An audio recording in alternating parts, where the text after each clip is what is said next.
Anytime I am consuming any media made by a religion, I feel like I'm watching a dystopian nightmare. But to watch media that's meant for children is its very own style of brainwashing. And today I have Saul. He's from XJW Panda Tower, and he is a master at reacting to some of the cartoons made by the Mormon Church and the Jehovah's Witnesses that are meant to instill a very specific kind of guilt within children.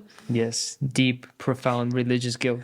Yeah, so today we're going to be reacting. We have some Mormon cartoons. He brought over some Jehovah's Witnesses cartoons. We're going to be reacting to this very indoctrination-minded media, and he's going to share a little bit about his experience growing up. He grew up as a devout Jehovah's Witness, and I, of course, grew up as a very devout Mormon girl. Yeah, the battle of the cults. Who is cultier? It's gonna be hard. You decide. Yeah, you can sound off in the comments if you come to any sort of decision on that question. Before we jump into our first cartoon, do you want to share your bona fides within the Jehovah's Witnesses? Yes, of course. I was raised as a Jehovah's Witness from both of my parents. My dad converted pretty early on when he was 18, and my mom was raised into it as well. I got baptized when I was 14. And later on, I would become a pioneer and a ministerial servant. I left the religion around 4 years ago. I've been making YouTube videos ever since. Okay, so very bona fide. Yes, I would say so. Kind of. Yeah, so I think we had similar upbringings of just being very devout, very religious. We just did a Patreon video, and I found out that Jehovah's Witnesses are not allowed to say cheers. Yeah. As that's one of the many rules. And so I think we are both very well equipped to respond to some of these cartoons. We have cartoons about baptism. We have racist cartoons about Book of Mormon Native Americans who have white skin. We have cartoons about all sorts of reasons why children should feel guilty for not living up to God's expectations for them. And I'll also say, jumping into this, I haven't seen most of these. I chose them, but also didn't watch them. So I feel like I'm going in blind. I know you've seen some of them. Like I said, he has a great reaction channel, so I'll drop a lot of links to his reactions below. But we're going to start with a video called Miguel's Sabbath Lesson. Cool. And remember, we're doing the cringe challenge. So if you cringe, you lose. And when you cringe, let me know the exact moment you lost it. Are you ready, Elisa? Yes, I'm ready. Miguel! Oh, hey, Bridget. How's it going? What? Bridget is talking to me? This is crazy. This is cool. Crazy cool. So, my birthday party is this weekend, and my parents said I could have friends over for a swimming party. Oh, that's cool. She just called me a friend. I heard it from her own mouth. Here's your invitation.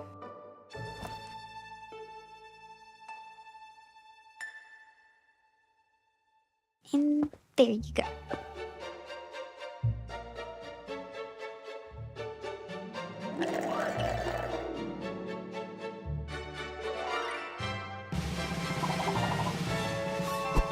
Ooh.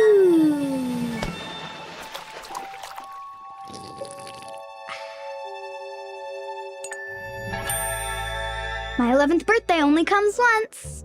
I'll see what I can do. I really hope you can make it. Bye. First reaction is I feel like they are really pulling off how awkward Mormon boys are around girls.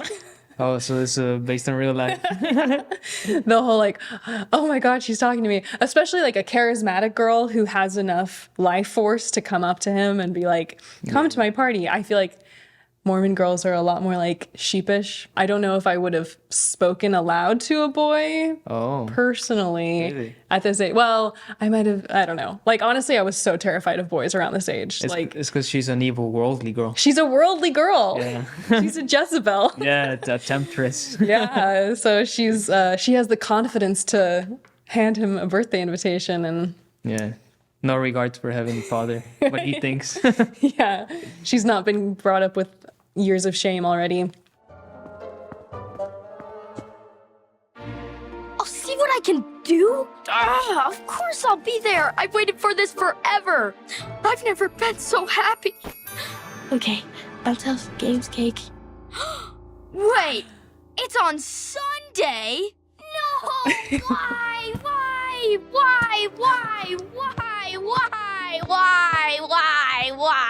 Oh my gosh. Okay, they have what's the picture of? Yeah, it's a temple, no? Yeah. Yeah. They have a temple above their mantle. And in my family, we had literally we had a picture of a temple in every single room, Wow. other than the bathroom. No pictures of Jesus? Great question. The temple, yes. Mostly the temple. It's definitely still pictures of Jesus, but I would say the temple, at least in my own home, the temple was significantly more pervasive than Jesus. Okay, well, maybe it's better. I don't want a picture of Jesus in the restroom looking at me. Did you have pictures of Jesus or the cross? No, Oh, we didn't use the cross. or did you have Jesus social media alive Utah dad Jesus? No, no, there's no iconography of Jesus. Whoa, no. Nothing like that. So it's against the religion? Yeah, basically. And the religion, they don't use the cross at all. They believe Jesus died on an upright stake, not a cross. It's very specific. Yes, it's very So niche. did you have any religious artwork in your home? No, I mean, some families could have maybe a picture of paradise. And like in the Kingdom Hall, you would have sometimes pictures like drawings of paradise or Bible characters, but that's the most you would find. That's so interesting. Yeah, we would have some Jesus, but we mostly had the temple. And so here we have young Latter-day Saint Miguel. I like that that's what they call him in the caption. Young Latter-day Saint Miguel. He obviously, the temple is the center of his home. And why is he sad? Because it's on Sunday. And yeah, you never went to a single birthday party at all. Yeah, at all. To be fair, this is slightly better. But yeah, we would have kids come knock on our door, pretty typical experience, and we'd always have to turn them away. I couldn't do anything with friends on Sunday unless they were Mormon, and then I could go to some little youth activities and stuff. Okay. Can we make an exception to the rule this one time? Please! Miguel. We just got back from church. I've already gone. Isn't that enough? We've talked about these for over. Miguel is spitting facts. Yeah, he's quite honest. I like him. Yeah, I feel his logic is the most sound thing about this video, probably. Talked about these for over an hour now. But it's a pool party, Dad. She has a pool. We have a pool.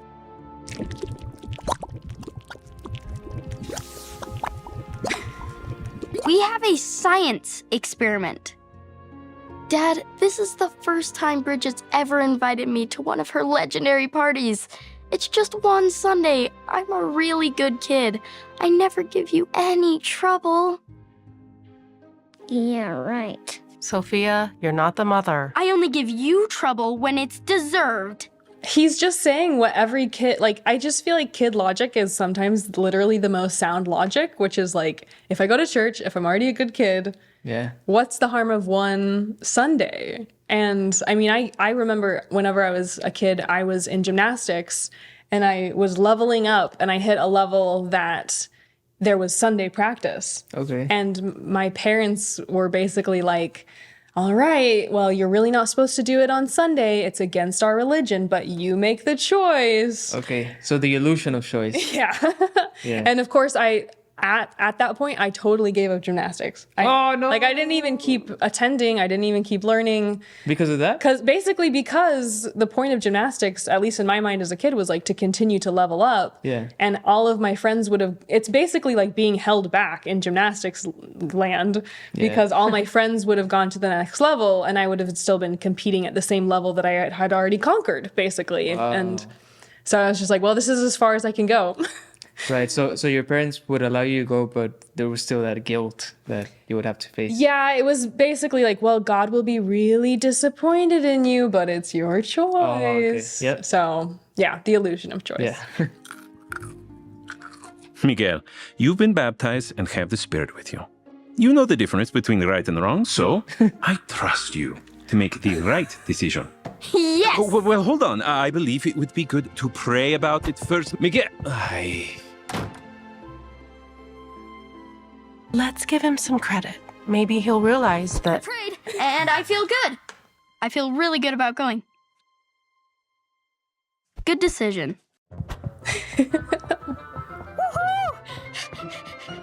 That fastest prayer ever. I also love that the little girl is more religious. Yeah, at least she seems to be. But She's typical. more indoctrinated. The woman is the moral compass. Yeah. And it's interesting that it's also a Latino family. I feel like the church is trying to cater to non-white. You'd be right about that. Yeah. And you'll see like for the Jehovah's Witness cartoons, the dad is also like has a Latino accent as well. And to piggyback off of that, in case you're wondering, 86% of United States members of the Mormon Church are white. So 86% white. So the church is growing, but it's definitely growing the most in developing countries. And they're really targeting not just Central or South America, also Africa. The Philippines is has a ton of missionaries in the Philippines. And it's very manipulative. And it's also just feels non-representative to have like a Latino family as the main Mormon family when, especially in the United States, especially where the church is the largest, most of the members are white. Right. And it does feel like pandering. Yeah, definitely pandering. And I saw the other Mormon cartoon, the one by Desert Books, and they also have a Latino family from Chile. Yeah. So you would think that it's only Latinos being Mormons, right? Yeah. And later in this video, I'm going to show you all a cartoon where they have the Book of Mormon Native Americans, and the righteous Native Americans have white skin, which is doctrinal. Right. That's also part of the South Park episode when the angel Moroni comes to Joseph Smith in his bedroom. I think the angel Moroni is like, I am a white Native American. And Joseph Smith is like, what? But yeah, I feel like the fact that in the Book of Mormon, it literally says that righteous people, they have their skin turn white. And then for the church to be making all this media and all of these photos and stuff around like depicting members of faith who are people of color, I feel like it's very disingenuous. Yeah, quite a bit. I think we've made the wrong decision. We can't keep the commandments for him. This is a lesson he has to learn on his own. Also, did you notice? The woman had an idea. Uh-huh. Did we go with the woman's idea? No. This family dynamic also feels... Yeah, I mean, the dad is the one with the good ideas because he's the man, right? Yeah. Okay, my prediction is, because I haven't seen this yet, my prediction is that he's going to go and he's going to experience cosmic karma, and he's going to stub his toe, or someone will drown in the pool. Just kidding. Probably not. Twisted events. Yeah. There's going to be something that tips off a realization where God is stepping in to teach him a lesson.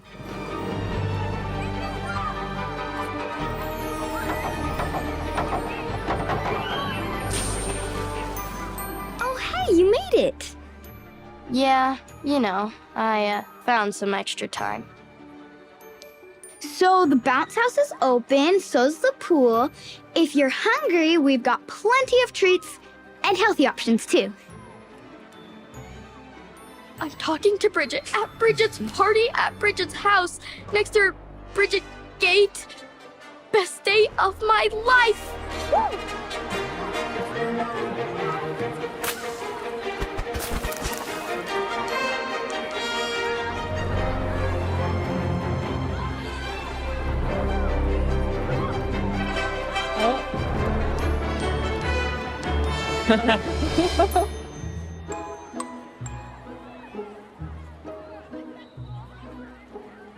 Hey, you gonna go?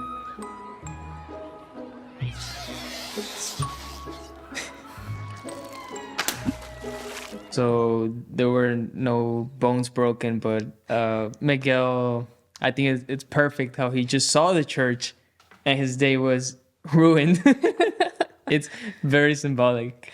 Yeah, it's like all he had to do was just like glimpse the church to know God was disappointed in him. Yeah. It's also like crazy because the party they've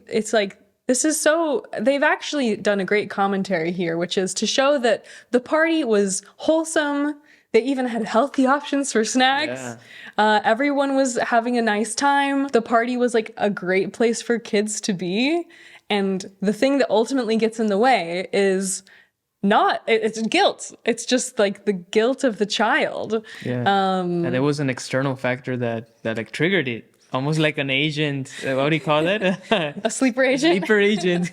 He saw the word in the background, and he suddenly remembered, like, oh, Heavenly Father is watching me. I'm not supposed to swim on Sundays. Yeah, it's very similar to the pictures of the temple in every room. It's like all of these constant little reminders of being guilty and living up to your, like, I think also the dad was stressing, you've been baptized, so you know what's right. Now you're being, I mean, they call 8 in Mormonism, they call 8 the age of accountability, which is like the idea that an 8-year-old is suddenly very personally accountable for their sins. That's crazy. What that's a lot of baggage for a kid to carry. Yeah, and I think the fact that nothing wrong happened in the party makes it even more insidious, right? Yeah. Because like the guilt just came to him naturally. You know, they're all fictional, so it's like if you're writing a fictional story, it's easy for the lesson to be whatever you want it to be. Yeah. But sometimes in these types of Mormon videos, it'll be like there was drinking at the party, or like something obviously was going wrong. But at this, it's just a kid's party. Yeah. There's like, He's suffering alone. yeah, for no reason. For no reason.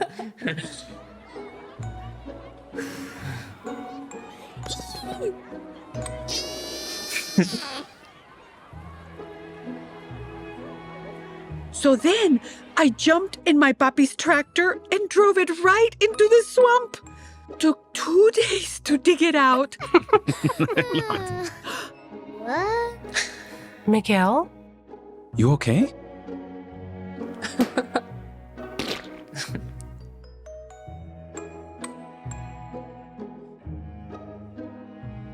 Okay, I'm going to pause it here really quick too, because you notice someone new is at the table. Grandma's at the table. And this is what frustrated me about being a Mormon kid, is that you are allowed to socialize with some people, and it's usually just Mormons. Like, your grandma can visit and have fun with you. Your home teachers or your ministering friends, or whatever they're calling it now, can come visit you. You can go to a fireside on Sunday. So it's like you are allowed to socialize, but it is only with members of the church. Okay. Only that is righteous socializing. And I feel like it's so frustrating as a kid to be like, well, I can socialize. I just can't socialize with sinners.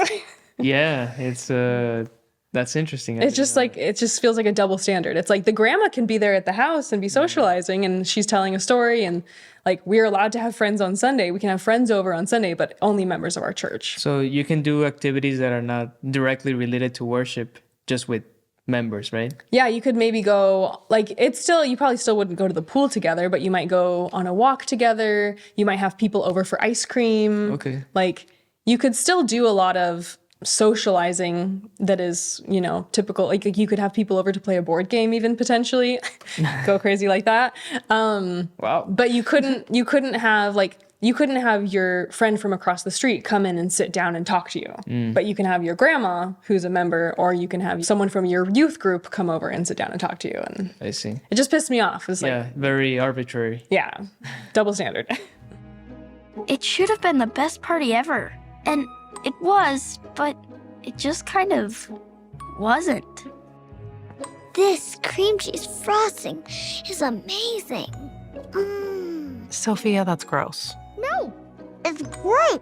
And I'm not eating anything that touched the flip-flop. Deep down, I knew I shouldn't have gone. But I just really wanted to. Everyone was so nice, and her place was amazing. But I just felt empty inside. Miguel, you had an important experience with the Spirit today. Thank you for sharing that with us. When I keep the Sabbath day holy and treat it special, the Spirit is with me, and I feel so peaceful inside. That's true. By Sunday night, Yeah, so we see that the indoctrination has had its intended effect. Yes, it kicked in. I don't know how old Miguel is supposed to be, but like, I feel like a child being at a party and describing feeling empty inside. Yeah. That's pretty dire language for a child to use. Yeah, and then it's used, that experience, it's used to reinforce the spirit, right? That's a big thing in Mormonism, like feeling the spirit, your feelings. Yeah, he got some like personal revelation about how going down this path made him feel sinful. And obviously, literally no other child at the party felt that way. Yeah. Because no other child at the party had been indoctrinated. It's not like the party was objectively bad. It was that the child has been receiving really specific lessons about choosing the right. Yeah, he even recognized that everything was great at the party. Like the best party ever. Yeah, they had a pool, they had great. Yeah, probably more food. excited than the fireside. Yeah, or just church, way more fun than church. Yeah. Before we get to the rest of the video, I'm excited to share this week's sponsor, which is HelloFresh. As a busy working mom of 2 kids, the last thing I want to think about by the time I get to the end of the day is what are we going to have for dinner? And that's why I've started using HelloFresh again. If you followed my videos before, you know that I've tried HelloFresh in the past, and even though I liked it, there were certain meals we'd end up skipping because my kids weren't interested, which meant that we would just try expensive takeout or do a last-minute grocery run, which is always pretty stressful. I decided to give HelloFresh a second chance because they've doubled their menu size, and they've also made it easy to swap out veggies or proteins, so I can always design something I know that my family will love. Previously, a lot of HelloFresh's protein options were chicken, but they've made it so that you can swap out for steak or seafood at no additional cost. The variety keeps it interesting, and it feels like we can always try something new, and I've been really impressed that HelloFresh's new recipes allow for more veggies and more healthy options for my family. I love the new HelloFresh, and I think you will too, and you can give a second chance to HelloFresh by using my code AlyssaFM at HelloFresh.com, and that gives you free breakfast for life plus 10 free meals. 1 free meal per box with an active subscription, free meals applied as a discount on the first box, new or returning subscribers only, and it varies by plan. You can sign up today by scanning this QR code, clicking the link in the description, or go to HelloFresh.com and use my code AlyssaFM. Thank you to HelloFresh for sponsoring today's video, and now let's get back to our crazy cartoons. It actually makes me remember that in high school, I did cross country, and I remember that we did a fundraiser, and it was like a fundraiser for a really important, like, I don't remember exactly, but it was like something like curing cancer, something like that. And it was on Sunday. And I remember feeling conflicted because I was like, oh, but this is like it was like a fun run to cure cancer, like donations or whatever. And my parents did the same thing that was like, well, I don't think you should go because you should go to church. And I was like, but it's literally just to cure cancer. And they were like, well, it's still a running activity on Sunday. Wow. And so they did the same thing where they said I could choose to go. And I remember in my head when I went, because I still also went to church that day, definitely didn't skip church, but when I went, instead of running the fun run, I walked the fun run. Wow. Because that was how I told myself, then I'm not exercising on Sunday, and then it's okay. And you were wearing your garment? Well, no, that was when I was still in high school, so garments aren't until I was in my 20s. Okay. But yeah, I just have the same memory of feeling like, I can't believe I'm doing this. And I did feel guilty while I was there, but it was like the idea that you would feel guilty for being at a cancer fundraiser is like... That is very extreme. Really? Yeah. I guess Heavenly Father doesn't care much about cancer, solving cancer. Yeah, Heavenly Father hasn't taken cancer seriously enough to solve it himself. Yeah. So we have to figure that one out. I mean, he invented it, you know? I guess, yeah. So peaceful inside. That's true. By Sunday night, I noticed that I feel calm and ready for the week. Do you remember what we read about the Sabbath a couple weeks ago? Yeah, that the Sabbath is a delight. That's right. Aren't you glad that the Holy Ghost spoke to you today and helped you understand how important the Sabbath day is to Heavenly Father and to us? Your friend has a great tasting cake. Anyone? Dad? Mom? Miguel? Hey, thanks for coming to my party. Did you have fun? You seemed kind of, I don't know, sad. Oh, don't tell her. She'll think you're a dork. No, just Tell her the truth. Bridget, it was great. Really great. It's just that my family and I try our best to keep Sunday as a day of worship. We believe that God gives us so much. Bridget was like, wasn't expecting a sermon. Yeah. Embarrassing having to explain that. Yeah, I think it's so funny that it's funny how they depict Bridget because she seems so well adjusted. Yeah. By comparison, she's just like a nice, outgoing girl, and now she looks all sad. And she's like, oh, my friend is in a cult. Oh. Yeah. It's probably not in Utah because he's the only Mormon. Yeah, this is probably in, I don't know where this is supposed to be.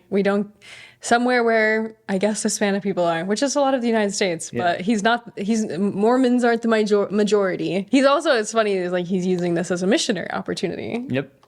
I always got to preach to people, preach to this worldly girl. Someday, Bridget, when you're 15 and pregnant, you'll understand why I keep the Sabbath day holy. Yeah. The day we give back to him to say thanks. So I guess going to a party on the Sabbath, it just didn't feel right. But I didn't know until I got there. Oh, I'm sorry.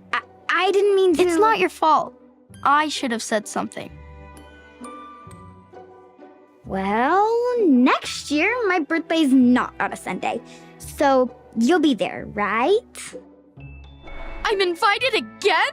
I didn't torpedo myself. Yes! Best day of my life! Yeah, I mean, that'd be cool. So, what was the thing you liked most about your birthday? Oh, the cake was so good. Did you have any? No, but I heard good things. Oh. Well, I think that at least Mormon kids seem a bit more well-adjusted. Than Jehovah's Witnesses. Yes, as you'll see shortly. They can have friends with outsiders, which is something JW kids are not supposed to do. Really? Yeah. Could you even talk, this Bridget conversation, would you even have talked that much to an outsider? Well, yeah, once you're in school, but not outside school. You're not supposed to hang out too much with the worldly kids. Okay, Yeah. so it's like when you're forced to interact. Yeah, you gotta interact as little as possible. Oh my goodness. With the heathens. Mormons call people, areas outside of Utah, the mission field. Okay. Because nobody's a Mormon yet. And so everywhere is the mission field because there's so many potential converts.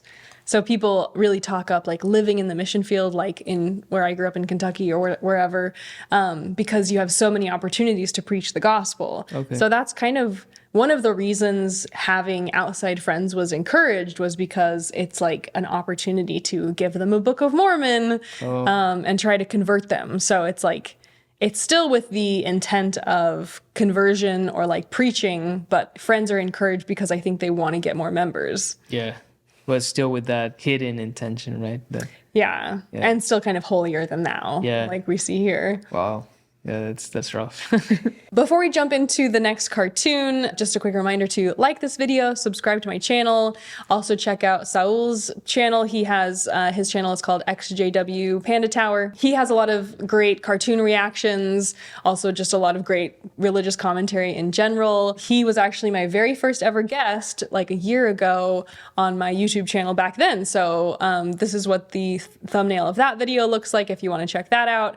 And as I was saying, we recorded today a separate Patreon video. It's already posted. We covered some of the strangest rules. I learned that Jehovah's Witnesses cannot, up till recently, couldn't say cheers. So we covered some of the crazy rules we followed. We covered stories, some of the strangest stories of growing up in these religions, and then some of our favorite things about leaving the religions behind. So that Patreon video is also already posted. Yeah. You also have a Patreon that is great, and he has a lot of bonus content to check out. So do all of the things, like all the videos, comment on, wherever you've cringed, etc. Okay, so we're going to jump into the Jehovah's Witness side of the coin.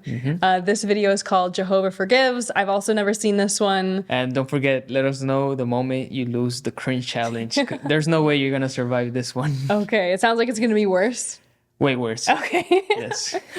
You're making me be grateful to be Mormon.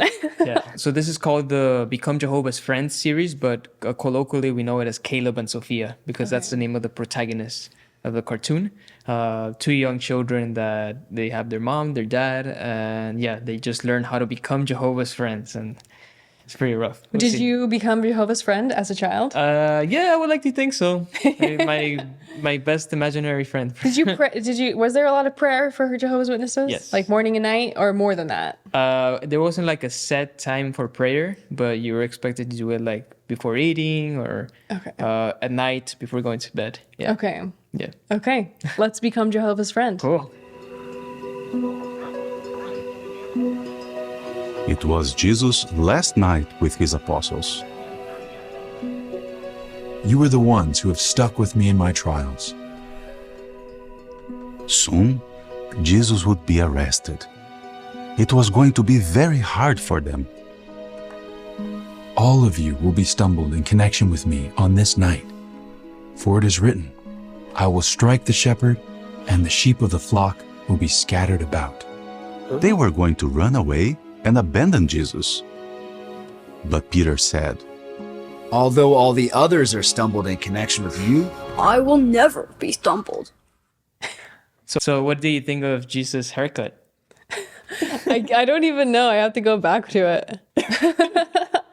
Jesus. So actually, Jehovah's Witness Jesus does look like Mormon Jesus to me. Yeah. Yeah, he's very like suave. He's kind of got like, I feel like I picture IRL Jesus as like really long hair, really scraggly, like he lives outside mostly.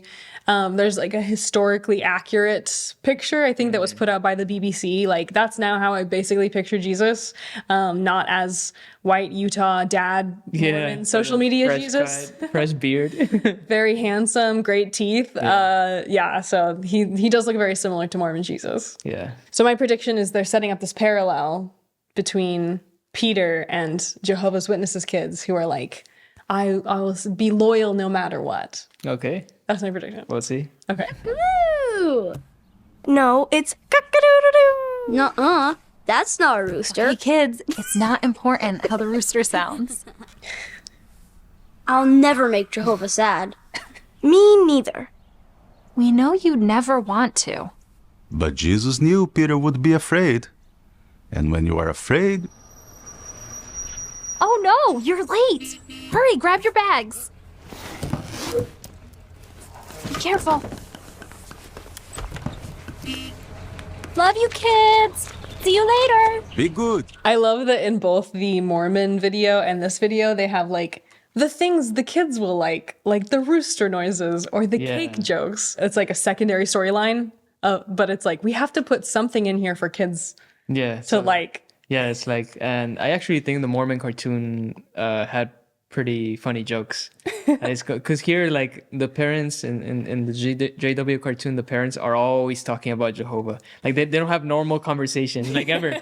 It's always something related to God. So, but at least in the Mormon cartoon, they can actually, like, have regular conversation. They have a side conversation that's a little bit more, like, human. Yeah, it was written by, like, actual human beings with a bit of a soul. This was written by, like, AI Jehovah's Witness I wouldn't doubt it. generator. I wouldn't doubt it. It's written by someone slaved in a basement. Oh my gosh. Well, and I also noticed that the Mormon cartoon, the comments were turned off, which I thought was kind of I think everything on that channel, the comments are turned off, which is like they don't want insidious, evil ex-Mormons coming in and being like, "Hey, kids, you don't need to feel guilty for going to a birthday party. Wake up, you're in a cult." And this one can't have comments either because it's hosted on the Jehovah's Witness website. Jehovah's Witnesses don't have any social media presence at all. Why not? I don't know. It's worldly. I feel like Mormons turn outward because they're like, we need to convert the world, and Jehovah's Witnesses are more like, the world is too evil for us. Yeah, well, they try to convert people, but doing it like with methods back from the 1950s. Knocking on doors. Yeah, which is super outdated. So they haven't gone on Facebook and YouTube, which would be much more effective cost-wise. Like, Yeah, instead of the wasting human people's time. cost. Yeah, the human cost. Yeah, I feel like that's probably why, I mean, Jehovah's Witnesses and Mormons, I feel like that's probably why the Mormon church has grown more quickly, because they're not afraid to make YouTube channels for every single one of the 12 apostles, for Yeah. example. That's true.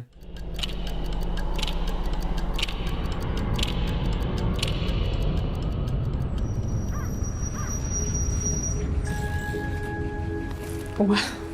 Long school day.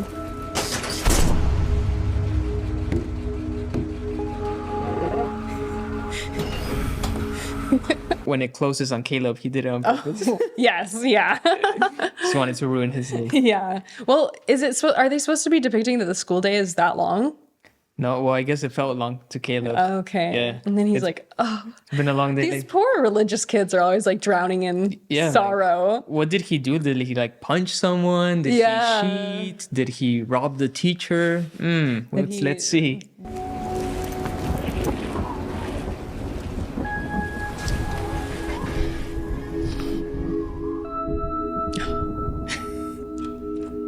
I'm home. Hello? Anybody? He had a rough day. Oh, what happened?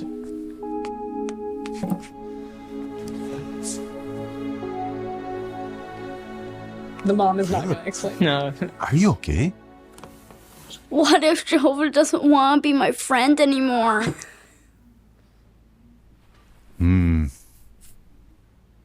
Jehovah wants to be your friend. But if you did something bad, he wants you to tell.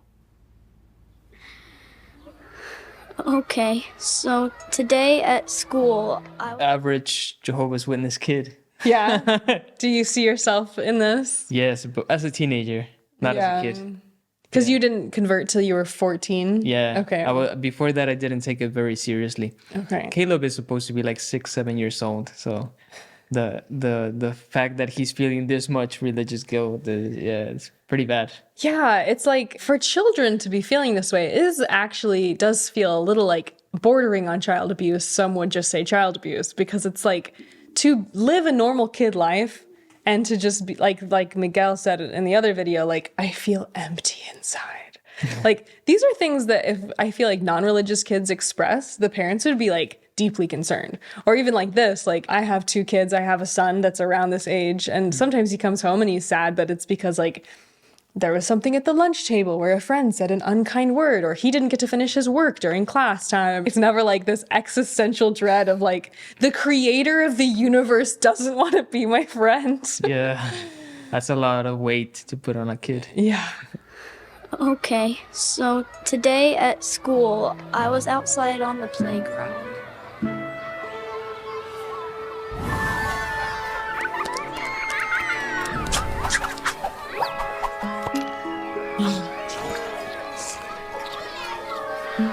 It's so sad.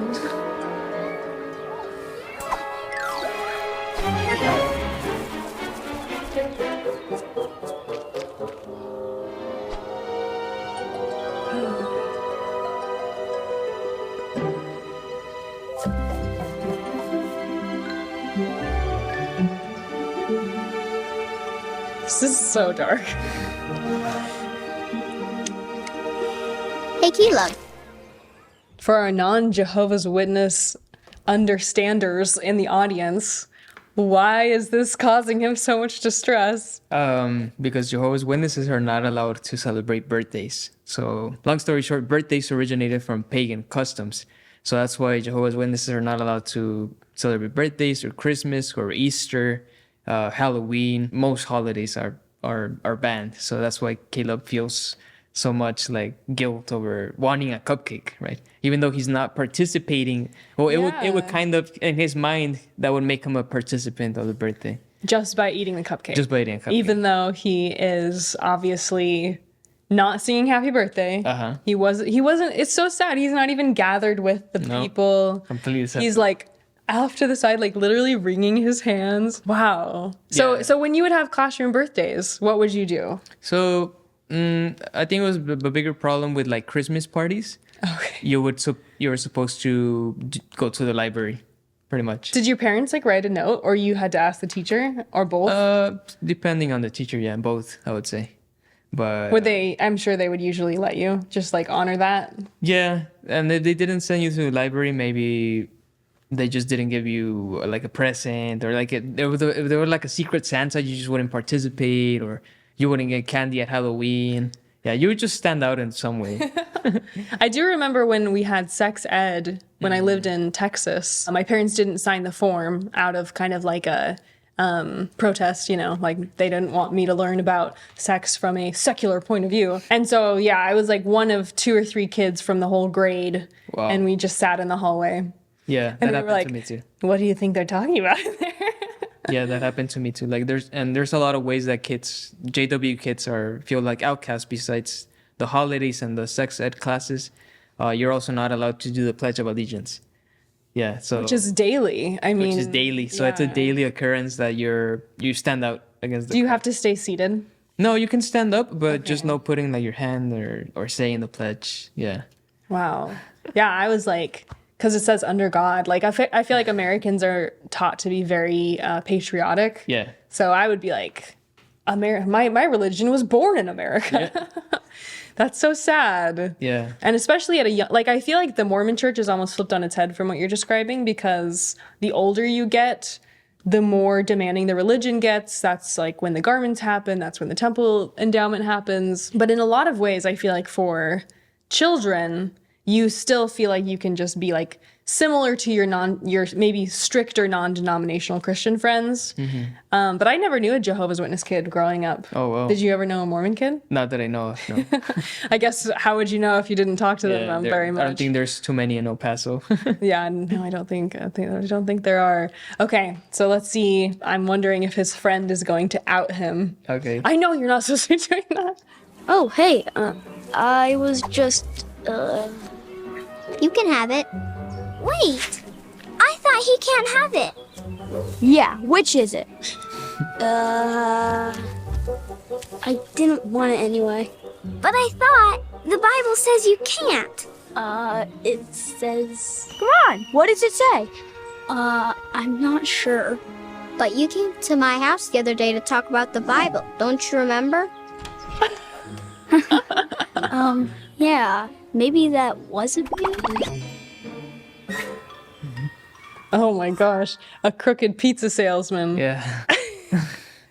But you came to my house the other day. Yeah, this is worse than the Mormon cartoon. Yeah, and I think that's every JW kid's worst nightmare, knocking on your classmates' Did that door. ever happen to you? Yeah, once, but I was already devout at that point, so I didn't mind. You were like, now Yeah, they can like see me I in was my proud. final form. Yeah. Yeah, but also something interesting is that how the cartoon portrays the other kids. Like, there's a bully with the angry face T-shirt, right? He's the bully of the series. He's like Sid from Toys. What's that movie? Oh, Toy Story. Yeah, he's like Sid from Toy Yeah. Story. That was what connection my mind made. Pretty much. And then like Caleb has very bright eyes, and if you notice, like all the other kids have, like one of the kids almost has like a like an addict's eyes. He has Yeah. like fetal alcohol syndrome. Literally, yeah. Like, and they're always portrayed as mean, and then how they're greedy, grabbing the cupcakes. It's Oh, like yeah. little hints that tell you, like, oh, these kids don't have Jehovah. Yeah, these are like savage children. These are savage children. Yeah, I feel like it's interesting because I feel like even though I was allowed to like have friends or go to birthday parties, I definitely still probably had this vision, this idea of outside world kids, and even this idea that they're like evil, like other children can be evil, is such a strange idea that really only exists within religion. I feel like is like teaching children to demonize other children. Yeah. Because like as a non-religious person now, I'm just like, I can't imagine a world in which I would, if I even came across a kid that was like smoking cigarettes or something, I'd just be like, what's going on in his home life? I wouldn't be like, that's because he's evil. That's because he doesn't have religion. It's so inhumane even towards children, which is why it feels so cruel. Yeah, there's even a clip, I'll send it to you, of a governing body member saying that children are little enemies of God. It's like it's so Jeez. cruel. Yeah, but he means in the way that like children are born in sin, right? Which is a common Christian belief. But it's just when you put it that way, it's kind of gross, you know, like little enemies of God. I mean, I feel like children are the most pure souls amongst us just by virtue of being so innocent. And so to frame them this way as this like kid with like the angry face, it's just like, I don't know if we should depict children this way, in my opinion. Oh yeah, the video game kid. That was you, but you're scared.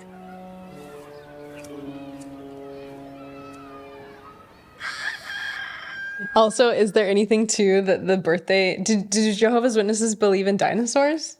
Yes. Oh, they do. Okay. They do. I was like, maybe they made the birthday dinosaur themed to be like, look at they believe in evolution. No, so it's common misconception, but Caleb even has a toy dinosaur in the latest episode. But that's because JWs are old Earth creationists. Okay. Right? So they believe like the Earth is billions of years old. There were dinosaurs, fossils, and everything. But they believe that humanity is 6,000 years old. Okay. Right. And they don't believe in evolution. So basically 6,000 years ago, Adam and Eve plopped down. Okay. Pretty much. Interesting. Uh-huh. Hi, honey. Yeah, I can't talk right now. Give me a phone up later.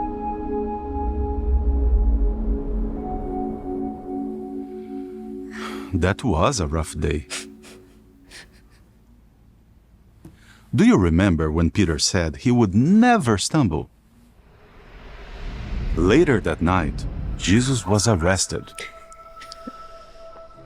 Yeah, he really does just go straight into like, let's talk about Jesus. Yeah. Rather than being like, hey, son. Yeah, rather than being, let's talk through yeah. anything to do with I mean, maybe we're getting there, but. Move it.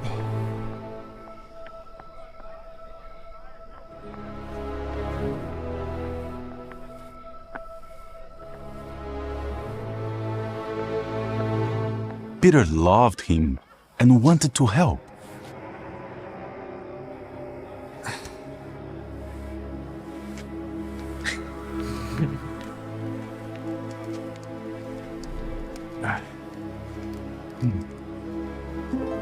But doing the right thing isn't always easy.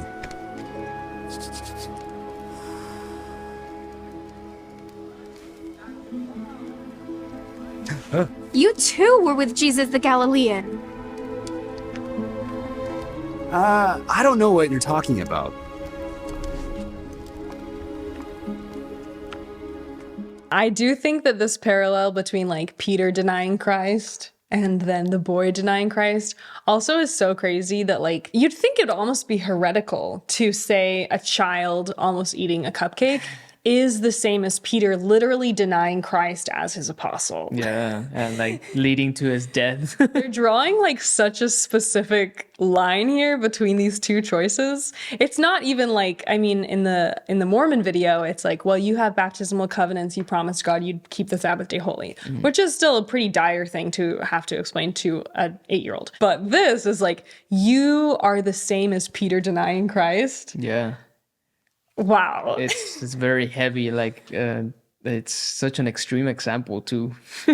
Yeah. I don't think Jesus would approve of this example. Yeah, I feel like some of these comparisons you'd think it'd be like, it's too heretical to compare these two actions. Yeah. Because comparing anything this closely to Jesus dying is like blasphemous, but we're going there. Yeah, we're hitting it. Wait! This is one of them. I do not know the man.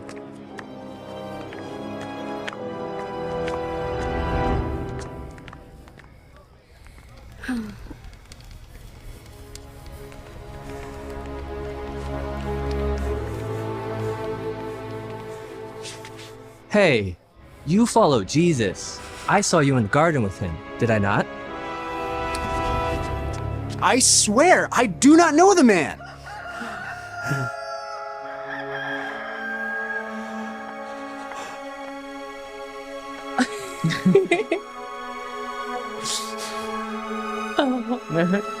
And so that's why now I understand why the kids were making the Yeah, it was a foreshadowing. the kaku.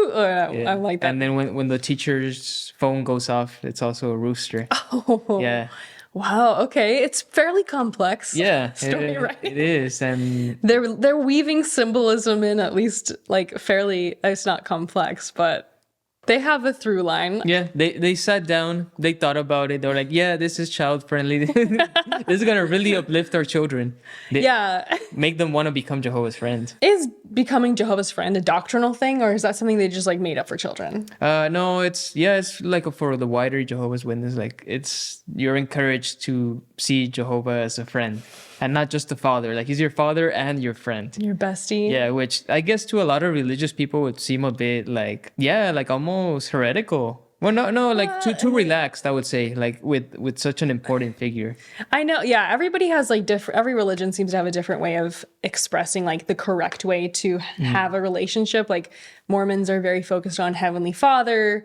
He's a father figure. We're literally, like I used to say, I'm literally a daughter of God. Like my soul came, my Heavenly Father and Heavenly Mother knocked boots, and now my soul is here. That's why I'm a part of divinity or whatever. Right. I also just think it's so, like missionaries, when I was a Mormon missionary, we used to call people investigators, but they decided that the word investigator sounded too awkward. So now they just call them friends. Okay. So like, I'm going to go, we have a meeting with our friend, a special friend. Yeah. And I just feel like the word friend is so like, I don't know. To me, I thought it might have been something that was made up simply for children. But even adults will be like, am I Jehovah's friend or not? Yeah. Wow. Like your relationship, your friendship with Jehovah. That's why you're always so invested in pleasing Jehovah, right? Because his feelings get hurt really easily. Yeah, he's a very sensitive friend. It's like not a true friendship. I feel like no, because he will like cast you aside if you stop thinking about it's him. like an abusive husband. It's a very abusive relationship. Yeah.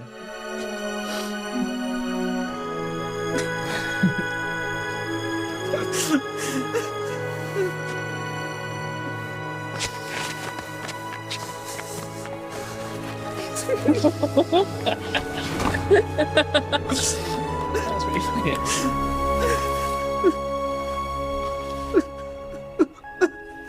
Oh my goodness. Peter knew the right thing to do, but he was afraid and did the wrong thing.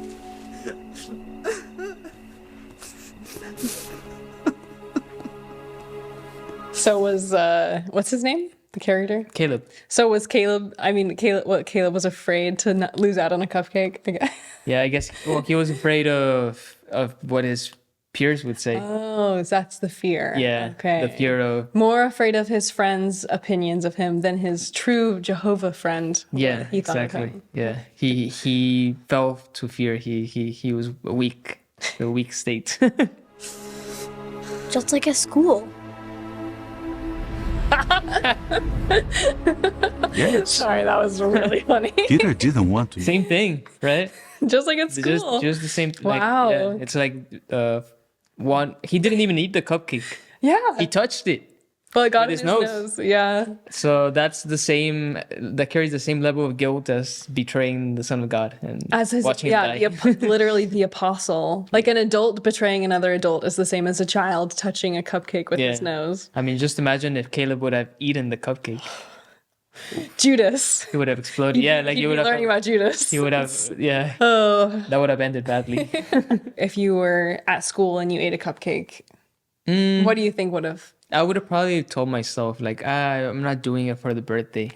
Yeah. Oh yeah. Like for example, loophole. There's always loopholes. Like for example, if a teacher's really cool, right, and wants you to not feel left out of class and during a Christmas party, he would just tell you, well, this is not for Christmas. Oh. Right? So there's people that work around it. That's so sweet. Yeah. That makes me. Did you have teachers who did that? Yeah. Oh. So you don't feel beautiful. guilty. Yeah. And did it work? Did it help you? Yeah, like it helps you feel better. Like, or maybe at work, like a Christmas bonus or something. Like, Are you supposed to say no to Christmas bonuses? As a Jehovah's Witness. I mean, no one says no to Christmas. Yeah, but they will call it a winter bonus. Yeah, that's true. I guess I feel like I've seen more lately, like like a winter bonus or like a end of year bonus. Yeah, there's always a loophole for everything. I even see my kids, like how much they love their own birthday parties, but also going to birthday parties. On our Patreon video, I talked about how at 8 years old, I was doing a 24-hour fast. Once a month, I would do a 24-hour fast starting at 8 years old. And just like the physical, like how difficult it was for me as a child to not have food for 24 hours. And now having my own kids and picturing them not eating for 24 hours or skipping every birthday party ever, including their own. And I'm just like, I literally cannot picture doing that to my children. No.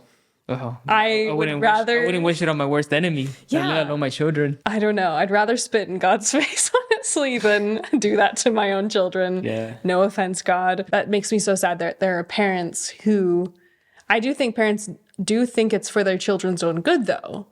That's just the twisted world they've been raised in. So they're sharing it with their kids. Yeah, it's the only reason you would have to put your children through this clear trauma, right? Like Caleb's dad sees that Caleb is distressed and crying. And instead of like truly comforting him, he's like, you are just like this apostle who betrayed Jesus. Yeah, he could have just said, son, it happens. Just ask for forgiveness. You're good. Yeah. Oh, Caleb, remember Peter? When he betrayed Christ? You're just like Peter. You're just like Peter. That's awful. Yes. Peter didn't want to make that mistake ever again. I don't think Peter But he got the wondered chance. if Jesus and Jehovah would still be his friends.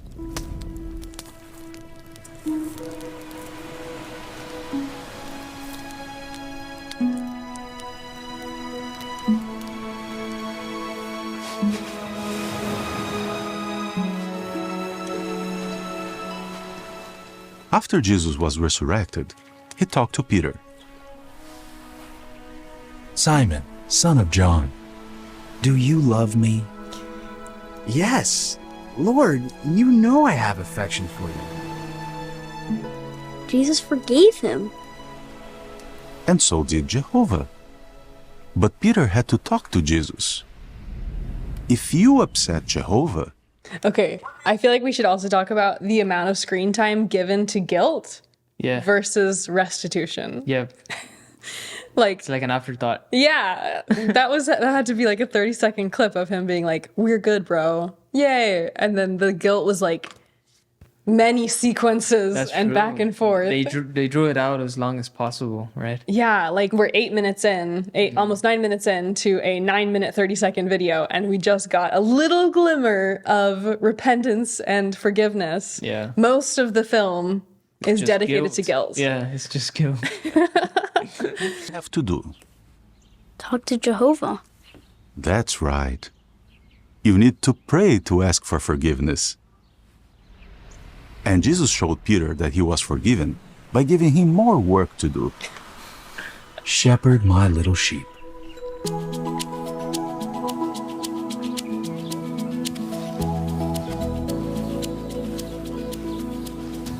So why didn't Peter give up when he made a mistake? Because Jehovah forgives. Hey guys!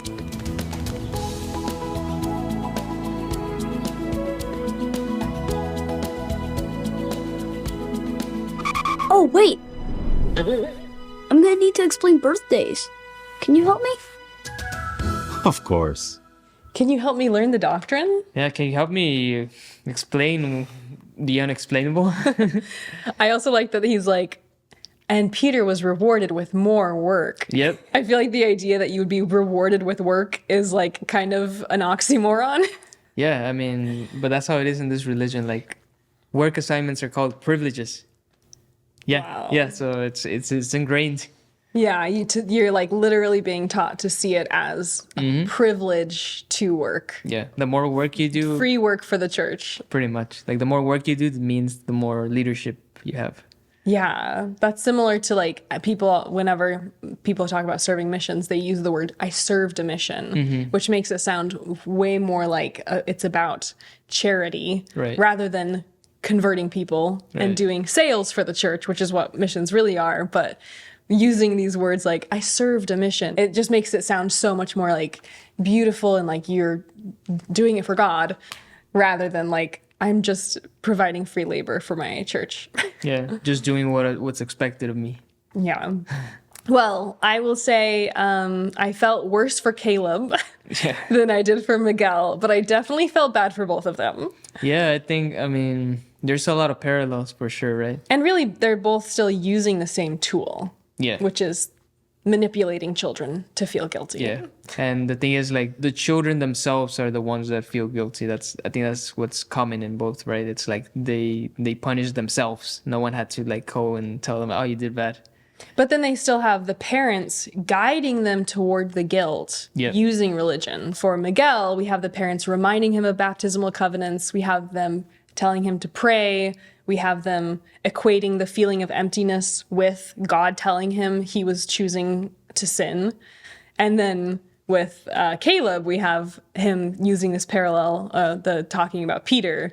And so both parents are reinforcing the religion by attaching negative feelings toward righteousness and guilt and sinning, rather than just saying, like, being like, this is normal. All kids sometimes feel guilty. I just feel like as a parent, I just like think so much through like what my conversations with my kids look like.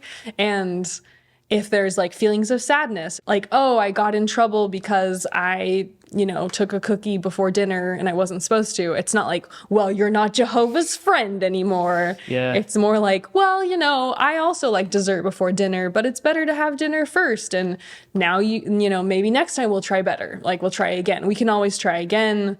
The slate is wiped clean. There's not like this added layer of like, you made a covenant with God. You promised. You're only 8 years old, but you promised. Yeah, I feel like this extra layer of just like insane level. I mean, I also just feel like as a kid, I just feel like I literally was taught to have the weight of God on my shoulders. Like, the weight of God's judgment on my 8-year-old shoulders was very heavy.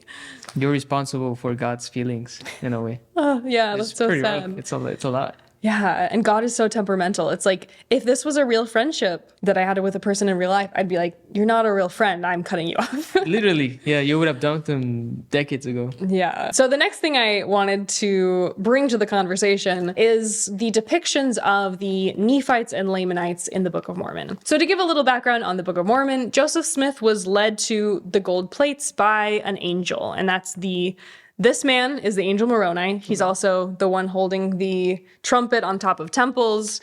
And basically, the Book of Mormon is a record of ancient inhabitants of the Americas.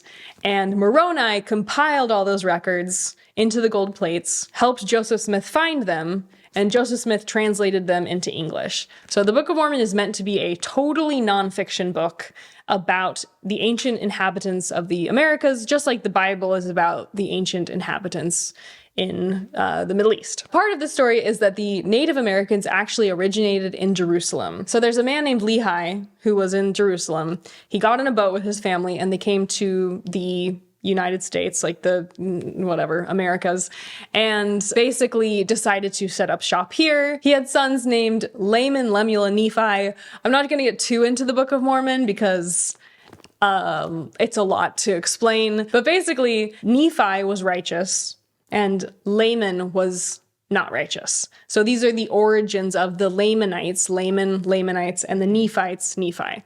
So the reason all of this is important is that basically the righteous Native Americans in the Book of Mormon were turned to have light skin. Wow. So I'm going to read from the Book of Mormon. This is a copy I just got recently, so this is definitely still in the Book of Mormon. Yeah, 100% nonfiction. Yeah.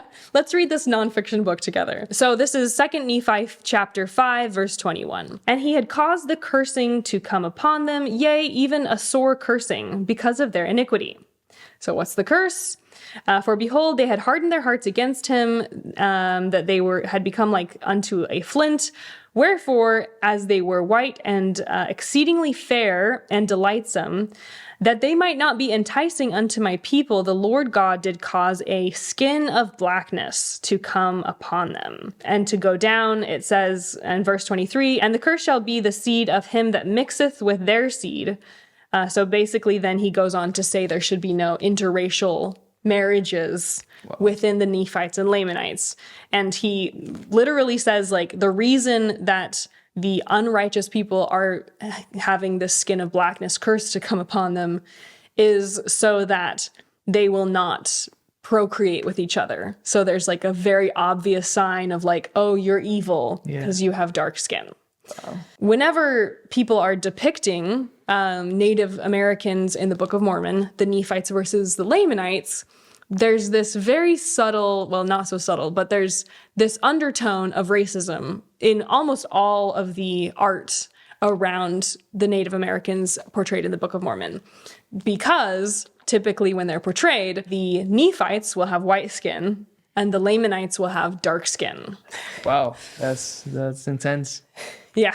So I'm going to show you a cartoon. This is actually a cartoon made by members. I'll show you a few different art forms where they depicted this. Okay. So for some context, we're going to start with a scene with the white-skinned Native Americans. Okay. Which sounds crazy to say. But this will be the righteous Native Americans. Okay. I started again when I was 16. Did you fight in the war? I did more than fight in the war. I had to lead the army, and I was only 16 years old. We won some battles against the Lamanites, but mostly we were losing. My people started to be sad and to cry to Heavenly Father. Okay. I was happy. So tell me what you notice about the Nephites, the righteous Native Americans. They have steel, which is, I believe, steel was in the Americas before the Europeans, right? Correct. Yeah, they probably had horses too. Yep, there's horses so they have steel, they have horses in the Book of Mormon. These are known as anachronisms, right? Things that historically wouldn't have existed at the time that the Book of Mormon is purported to have been happening. But Joseph Smith didn't know that they didn't have steel, so he forgot to remove that from the Book of Mormon. Right. Any other noticings? Yeah, well, they look like Roman soldiers. I would say that's what I saw. Yeah, so they're white. They're they're obviously white. They're basically depicted as Romans, which is European. So the righteous Native Americans are basically depicted as righteous Romans, contemporary to maybe what we see being depicted as those who persecuted Jesus Christ and put him on the cross or whatever. But yeah, so I mean, if you had this picture out of context, I do not think most people would guess that you were looking at Native Americans. No, not at all. So now let's see, we're going to fast forward a little bit, and I'll drop this below if you want to watch the whole cartoon. We're mostly here for the depictions of the Native Americans. So now we're going to see how they depict the sinful Native Americans. The war continued.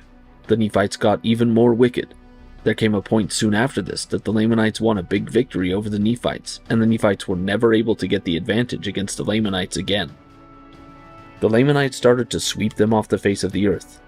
Okay, so So now let's do a compare and contrast. Here's the wicked Lamanites. What do you notice? Yeah, I mean they're wearing feathers. They're wearing that bone in their nose, which is like the most caricature thing I could think to depict a primitive tribe, right? They always depict them with a bone. Yeah, they have gauges. They look like you said, stereotypical savages. Yeah. And this was made like a year ago. And that's why I feel frustrated sometimes when Mormons are like, the Book of Mormon is not racist. And it's like, it's literally still inspiring Mormons to make some of the most racist depictions of Native Americans. Yeah, it represents what's going on in the common members' mind. Yeah, like what the most basic member thinks of and the truth is the members are truly just depicting what it actually says in the Book of Mormon. Yeah. So I have another depiction for you. This is a screenshot. This is basically a photo of a cartoon I grew up with. They are like illustrated stories of the Book of Mormon by each chapter. So I'm going to have you read the captions of what it says under each illustration. The people who followed Nephi obeyed God. They worked hard and were blessed. Nephi taught his people to build with wood and metal. They built a beautiful temple. And how are they illustrated? Yeah, like they look like Israelites. Yeah, and almost like white people, honestly. Yeah. The guy in blue. Yeah, yeah. They have like Mayan architecture behind them. Yeah. But it looks like they're just light-skinned. Yeah. People from, not, yeah. So now we get the Lamanites. Let's read the caption. Laman and Lemuel's followers called themselves Lamanites. They became a dark-skinned people. God cursed them because of their wickedness. Wow. So this is what I grew up with. And this is not canon anymore? No, like it is still, no, the book is just probably not as popular. Okay. But it's still, it wouldn't be like written off or anything. Oh, okay. You can still access it. Yeah, yeah, I could still buy this on Amazon. Wow. How do we see these people illustrated? Yeah, they barely have coverings on and they're about to kill an animal because they're savages. Yeah. I mean, I can't think, like, comparing these two images, like, I can't think of, like, a more racist way of saying, like, basically saying, like, the righteous Native Americans were Europeans. Mm-hmm. They weren't Native Americans. They were actually just different. Yeah. And then let's read this caption. The Lamanites became lazy and would not work. Yeah. Wow. So, also, lazy is such a racist word. Yeah. For people of color. I feel like that's a fairly common racist thing to say about people who are not white. And we see, yeah, like they have the animals put up. They're living in tents even. Yeah, they're not naked. They're half clothed. They're living in tents. They're not living in structures. We saw the Mayan village that's made of stone and is so beautiful. These people are like living in little huts made of dirt. Yeah. And obviously saying that they're lazy. It's crazy to me, like, looking back at these illustrations because that's what I grew up with. Yeah, it's, I didn't know this piece of lore. I mean, at least that it was illustrated this way. Yeah. Are there Native American members of the church? Very few. Okay. There are some. They actually had something called the Lamanite program. Or like that, it was basically like a Native American assimilation program around the 60s and 70s. And they would go to reservations and white Mormon families would adopt or foster a Native American child. There's some crazy pictures of just like an all-white family, a very Mormon-looking family with like a little boy in the back, a Native American child in the back. They would then indoctrinate the Native American child while they were there. They would tell them things like, well, your parents they don't have the true gospel. Wow. During that time, one of the Mormon leaders basically said that a girl that had been involved in the program that was living with a Mormon family, that he could tell that her skin was getting whiter. Wow. As a result of being around righteous people. And that's why I feel like this like sudden interest in like, let's depict Miguel. Right. Feels so real disgusting and performative. Very performative, just like for PR only, because they've also never apologized or they've never even taken it out of the Book of Mormon. No. That's because it's 100% nonfiction. It's the word of God. You can't edit history. No. And so did the ban on the priesthood only apply to Black people, or did it also include Native Americans? That's a great question. It only applied to Black people. Wow. So yeah, it's so horrible because the racism towards different groups of people is different based on the doctrine about that race. Right. So the doctrine around Black people is different than the doctrine around the Nephites or the Lamanites or the Native Americans, which is different than the origin story that Mormons give Polynesians. Everybody gets their own racist origin story in Mormonism. Cool. Yeah, I'm probably a descendant of the Lamanites. That's cool. Do you feel evil? I feel very evil. Yeah. Very evil. Oh, so horrible. And it's just racist. That's why sometimes when people are like, what should I say to missionaries when they come meet me? I'm like, you should ask them to read 2 Nephi chapter 5, verse 21 and explain it to you. Wow. Because every missionary should have to defend the fact that this is in the book that they're trying to pass off as holy. As my final clip I was going to show you, we're going to watch Jesus Come to America. Wow.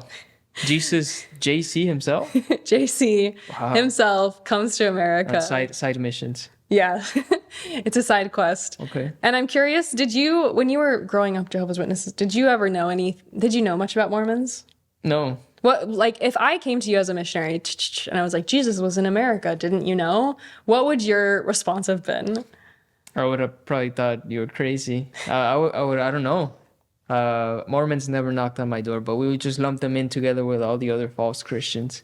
Yeah, it's like same story, different flavor kind of a thing. Yeah, but I think just Mormons are so out there that it's hard to draw comparisons between them and other Christians. I would say like they're the most unique sect of Christianity. Yeah, they definitely have their own. There's like so many added flavors. Yes. I mean, really just so many things you can point to, whether it's like temples, temple worship, the Book of Mormon, garments. Polygamy. Polygamy in heaven, which is still a thing. Yeah. You can still be a polygamist in heaven. My friend Russell M. Nelson is now chilling with his 2 wives in heaven. Yeah, he's living his best life. Yeah. Now he's reunited with both his babes with their perfected bodies. Oof.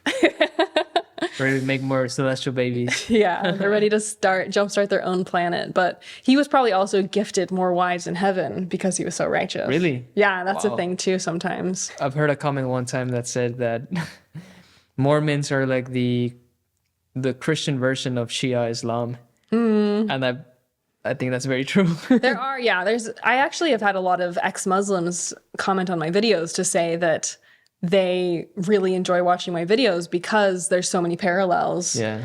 I saw one comment that was like, basically they had deconverted from Islam because they watched my ex-Mormon content. Wow. And the criticisms were so similar that it made him question his own faith. That is crazy. Which I'm assuming people are the same for you, because I feel like... Yeah, it usually happens with evangelicals. Really? In my case, yeah. Because you guys had more of a love for the Bible. Yeah. Evangelicals are like, there's not enough overlap for me to find Mormonism accessible. Yeah. Okay, so we're going to just watch. This is a video created by the church, which is depicting Jesus on his side quest to America. Cool. I'm going to show towards the end where Jesus makes his grand entrance. Behold, my beloved Son, in whom I am well pleased, in whom I have glorified my name. Hear ye him.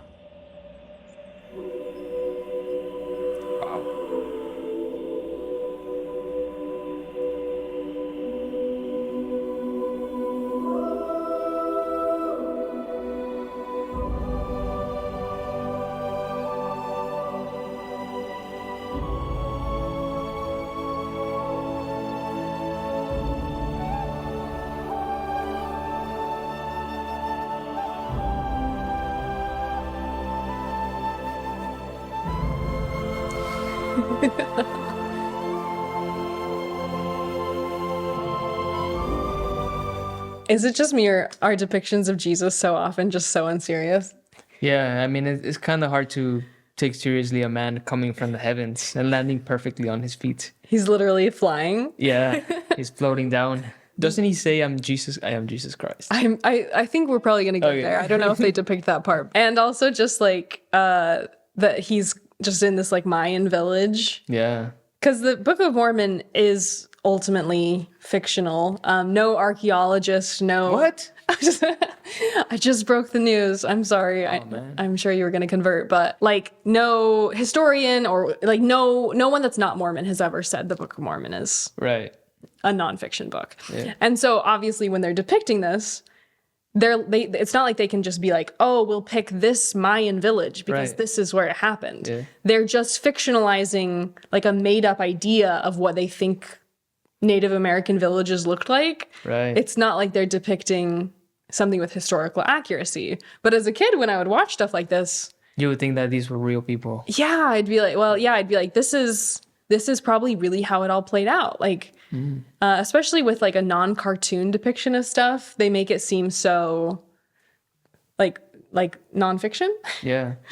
Yeah, I mean, you would think with Jesus showing up to so many Native Americans, someone would have written something down, right? Or depicted it some way. Yeah, and some art. Or there's like a million battles in the Book of Mormon, which we watch some of them, and there's never been any, and these are battles between thousands of people. So you'd think like, obviously in Europe, when people are digging in the ground, they're finding like Roman ruins, they're finding remnants of soldiers, they're finding some of the most like beautiful, amazing things from eons ago, but there's never been a single dish or armor, a single sword found. There's even a story of in the Book of Mormon where like 1 million of the people bury their swords. Right. So if that story is true, we should find like a trove of thousands of swords. Nothing. We'll find it one day, boys. Nothing yet. Keep looking. It's real. If we just haven't tried hard enough, that's always the answer. It's the truest book in history. Yeah, the most correct book. The most correct book. Can I see it? Yeah. It's actually my first time holding a Book of Mormon. Really? I think so. Yeah. How do you feel? I feel inspired. I need 2 wives. Yeah. Or 3. 3, maybe 3 on earth, 4 in heaven. Yes, as many as Heavenly Father would like to give me. There's so many like folkloric stories about the Book of Mormon, but one that always stuck with me is that a man basically in his home growing up, there was a Book of Mormon, and his parents had taken it from the missionaries and carelessly put it on a bookshelf. Okay. And as a child, this child would like see the book high on the shelf and wonder what it was. And then one day when his parents were gone, he put a chair up and he like grabbed the book and started reading it, and he was overcome with this very strong feeling. And then of course he converted, and then he was a leader in the church or something like that. This is the religion of feelings. Yes, it's very much the religion of feelings. That's about all there is. Yeah. Cool. Thank you. Now you've seen it. Maybe, do you want it to take home and read and pray about? Yes, I need one. All right, let's see. Jesus is going to go around for a bit. Behold, I am Jesus Christ, whom the prophets testified shall come into the world. And behold, I am the light and the life of the world. And I have drunk out of that bitter cup which the Father hath given me, and have glorified the Father in taking upon me the sins of the world, in the which I have suffered the will of the Father in all things from the beginning. Arise, and come forth unto me, that ye may thrust your hands into my side, and also that ye may feel the prints of the nails in my hands and in my feet, that ye may know that I am the God of Israel, and the God of the whole earth, and have been slain for the sins of the world.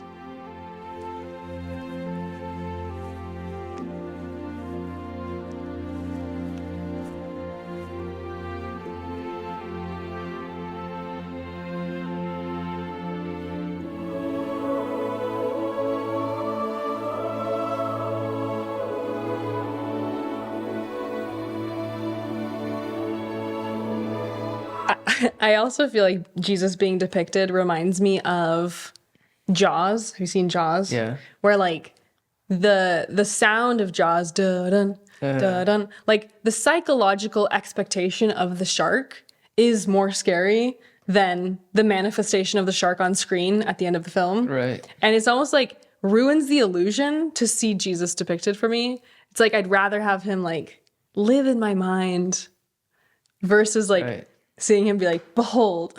Touch me. Touch me. Yeah, and these people, if Jesus just appeared to them, they wouldn't even have a concept. Like, they'll be like, first of all, what language would he have spoken with them, right? And then like when he talks about the prophets, they'll be like, what the hell is he talking about? Like they don't have a Bible, but they just kind of accept them. Yeah, I guess it's just the religion of feelings. They just get the warm and fuzzies. Because Jesus I guess now this is supposed to be resurrected Jesus, so he's like full power Jesus. But when Jesus was in Jerusalem, people were still just like, you're just a normal dude and we're persecuting you. But now I guess full power Jesus is filled with light, and he's like, I feel like if someone appeared to Native Americans in this way, you'd think they'd be just as likely to like throw spears at them and try to kill them. And like aliens Yeah, I mean, he decided to show himself to the most chill native group. They're like, they were ready for Jesus. arise. Yeah. They're like so ready to touch me, all right? Touch me. Oh God. Okay, so we're gonna switch back. Yes. You have a final Jehovah's Witness film for us. Yeah, we have 2 short episodes, which are some of the worst. I mean, we're talking about a catalog of cartoons that probably 50 episodes by now. I've just finished covering them all. It took me 3 years. Oh my goodness. Yeah, the first one will be the pilot episode. Okay. Where Caleb is scolded for something he does again. And the second one is with Sophia. So, okay. Yeah. I'm pumped to get depressed. Which one is it? So first, one man, one woman. What could this be about? So we're first going to watch the Obey Jehovah, which is the second episode, which is part of the pilot. And as you'll see, the animation is much more crude because this was when they were just beginning. And fun fact, like the animators don't get paid at all. Yeah, so they had to learn how to animate from scratch. That's why it looks so atrocious.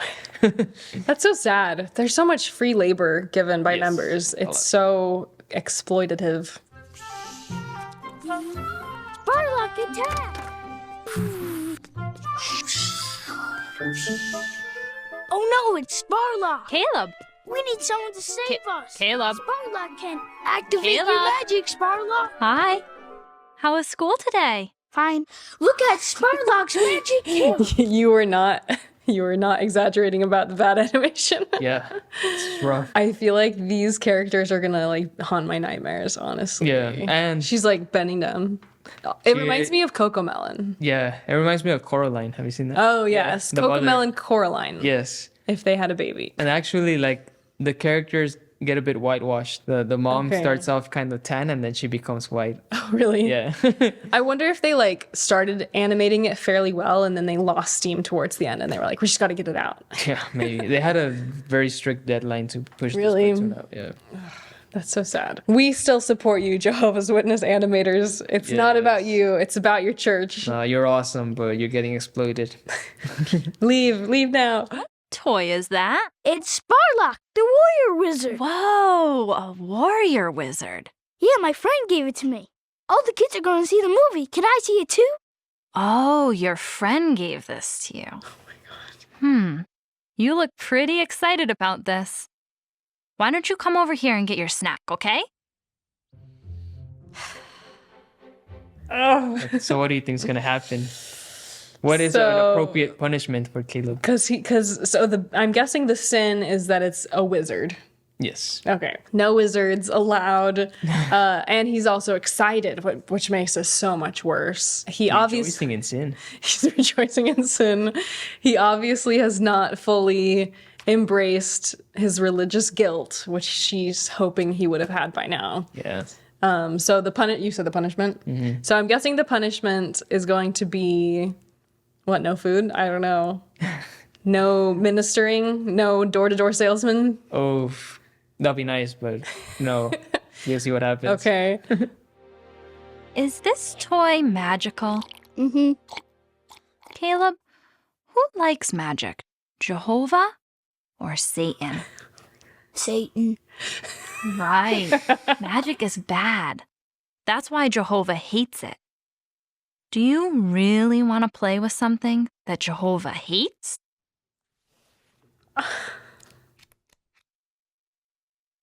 Do you remember who we learned about at family? Oh my gosh. This is probably one of the worst. It's also just so simplistic, like such a simple script. You know who likes magic? Satan. So I'm guessing you never went to Disney World. Yeah, we did. You were allowed to go to Disney? Yeah. Even though Mickey is like... Yeah, it's because every family is different. Okay. Yeah, there's very strict families that, for example, will ban. It's called the Magic Kingdom. It is, yeah, but Satan's Kingdom. My family didn't have a problem with Disney. The only movie they had a problem with was the Princess and the Frog. Oh, why? Because there's a voodoo character. Oh yes. So that was a little too much. That was too far. Yeah, very different, right? There's a bit of racism there probably because But yeah, for example, my uncle didn't allow Pokemon. Harry Potter is not a no-no for most JWs. Yeah, so depends on the family. There's Also, some that don't allow Star Wars because the Force is kind of magical. Yeah, the Force is. There were conversations in the Mormon church and like my ward and stuff, my congregation, about it being embracing too much, or like the primary criticism that people would talk about it in church and be like, it's a parallel to Jesus. And then somebody at some point was like, we can't do parallels to Star Wars anymore because it's cheapening the reality of Jesus with the fictionality of Star Wars. Never compare fiction to nonfiction. Yeah. I mean, yeah, it is just so like, I mean, this also I feel like Caleb, maybe because of the poor animation, looks like he's like 4 years old in this. Yeah, probably is. And like, he's never given a good reason. Like she says, like, you know why Jehovah hates magic? Because it's bad. You know, it's like a circular reasoning. Yeah, it's like bad because why? Because it's bad. The badness is inherent within it. Exactly. Also, just even that he knows the answer. Like, I feel like if I asked my son, like, does Jesus or Satan, like, who likes magic, Jesus or Satan? He'd just be like, who are you talking about? Yeah. And it would probably be Jesus. He was the one performing magic tricks. Yeah, Jesus is definitely also doing magic. Yeah. He's healing the blind. He's levitating. Raising people from the dead. Yeah, raising people from the dead does magical. Seem like voodoo magic to me. Do you remember who we learned about at family worship? Who is this? Adam and Eve. Right. Did they obey Jehovah? No, they disobeyed Jehovah. And he got very sad. So what if you disobey Jehovah and play with toys he doesn't like? Do you think Jehovah will be happy or sad? Sad. Yeah. Do you want Jehovah to be sad? No! I don't want Jehovah to be sad with me. No, I don't want Jehovah to be sad with you either. So what do you think you should do with this toy? Did you ever have to throw a toy away? No, because I never bought magical toys. I was a good servant of Jehovah. You were always Jehovah's friend. Yes, I was always Jehovah's friend. I do remember there were a few times where I was always also a good Mormon girl, but one of my siblings at one point bought a CD with an immodest girl on it. Okay. And she was made to throw it away. Wow. And she had also bought it with her own money. Oof. Like that she had at her job. I think the CD was like $15 and she had to throw it away, and she was not like repaid for the CD. There was no like, here's $15 back, just go pick a different one. I mean, I guess the closest thing I saw was my friend that converted when he was in high school. He was a really big Harry Potter fan, and when he got baptized, he like burned all his Harry Potter collection. Oh my gosh. Burned it. He just had to throw it away, right? But everybody burns. Yeah, it was very symbolic. Like, oh yeah. And also the way he's like seeing this, that literally Satan, the snake, is coiling around the toy, is such a visceral way of depicting the sinful nature of the toy. Yeah, Caleb has a lot of visions where he sees like the angels, Jesus, Satan is like. Yeah. He's having religious delusions. He's having his religious psychosis. Yeah. Okay, I'm guessing he has to throw it away.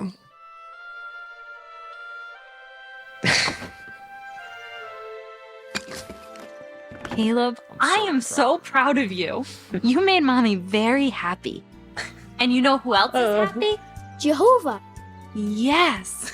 Jehovah loves you very much for obeying him, Caleb. Hey, you know what I want to do? What? I want to go ride bikes. Yay! Let's go.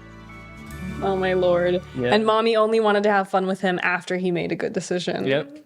What would have happened if Caleb didn't throw away the toy? No bicycle riding for Caleb. No. Straight to your bedroom. Yeah. Oh. That's what makes Jehovah happy, when you toss away your toys that your friend gave you. I think that would be considered wasteful, but this is also why friendships as a religious kid are so difficult, is that other kids are so nice to you. Yeah. And you have to be rude back. Like, I feel like my non-religious friends were actually really kind. And a lot of my Mormon friends growing up were really judgmental and mean. And it always felt so backward that I was meant to judge my non-Mormon friends so much more heavily than my very judgmental religious friends. And that like all of these friendships being depicted are like, these kids are being so nice to them, inviting them to birthday parties, giving them cupcakes, giving them whole toys. Yeah. And if you see the rest of the series, like the kids are usually always nice, and they try to include Caleb and Sophia into their activities, but they're always felt like, oh, we have to be outcasts at school. It's also just like the friendly kids are bad. Like the kids that are giving the toys or the inviting to the bar parties are like meant to be, ultimately they are not making the righteous decisions. Even if they're friendly, they're not righteous. Yeah. It's because like, bottom line is that these worldly kids will be destroyed at Armageddon imminently. Oh my God. Right? So that's the truth, unless they convert. So there's no point in forming these type of friendships because they're temporal. Because they're just gonna... Yeah, Wow. Yeah, and the cartoons will never mention that part, but that's like the subtext of every Jehovah's Witness interaction. You're always like thinking... You're gonna be deleted. Yeah, it's like, I only have to deal with you temporarily because Armageddon is gonna happen any day now. Whereas I was like, I'm just gonna make sure that my kids baptize you for the dead someday. Yeah. Okay, so the final cartoon we're gonna cover is One Man, One Woman. To no one's surprise, Jehovah's Witnesses do not accept homosexuality in any way. So if you're a gay member, you're just supposed to pretend you're straight, right? So now we're gonna see how Sophia reacts when she finds out one of her classmates has 2 moms. I'm gonna guess that because she's Christ-like and she's learned to love and accept her neighbor, she'll be okay with it. Maybe. Because that sounds like more loving. This is what I talked about in my video last week. It's like people, I feel like, often use Christianity with like to be synonymous with love. Like God is love. Jesus said, love thy neighbor as thyself. But then in practice, we get instances like this where it's like, this actually seems like the opposite of what I understood Jesus to be saying personally, but...